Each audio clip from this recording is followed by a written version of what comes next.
Eric, mais pourquoi es-tu énervé? Ah bah je me suis abonné à une plateforme de cloud gaming et à cause de la qualité de ma connexion internet, c'est juste pas possible de pouvoir jouer correctement.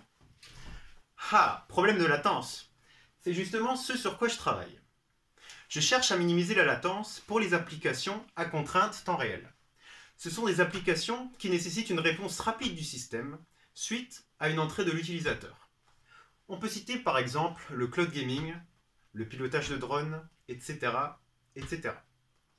L'objectif, c'est de minimiser le temps de réponse. C'est le laps de temps entre une entrée de l'utilisateur et le moment où le résultat de sa commande s'affiche à son écran.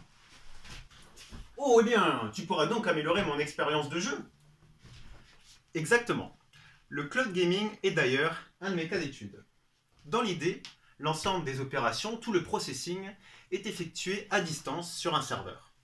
Un serveur est une sorte de gros ordinateur, avec beaucoup de puissance de calcul et beaucoup de mémoire.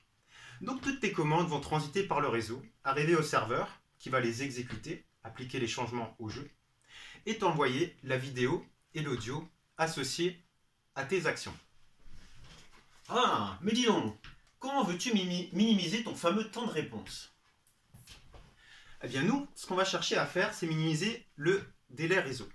C'est le laps de temps pendant lequel les données sont en transit sur le réseau.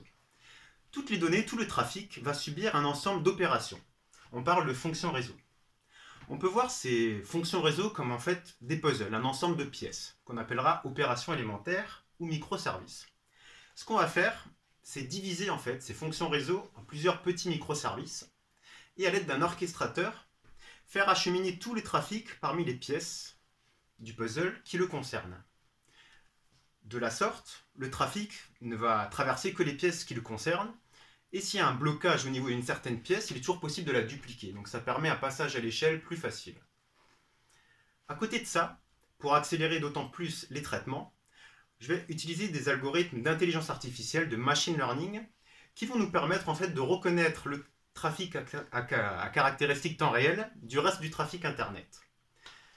Alors c'est de l'apprentissage supervisé, on va donner des exemples. On va dire tout ça c'est du trafic temps réel, tout ça c'est du trafic qui n'est pas temps réel. Et l'algorithme d'intelligence artificielle va être en mesure d'extraire les caractéristiques qui permettent de départager le trafic. Une fois qu'on est en mesure de faire ça, on peut prioriser ce trafic dans le réseau. Alors on va avoir des files d'attente spécifiques, on parle de AQM, donc Active Query Management, et on pourra le prioriser.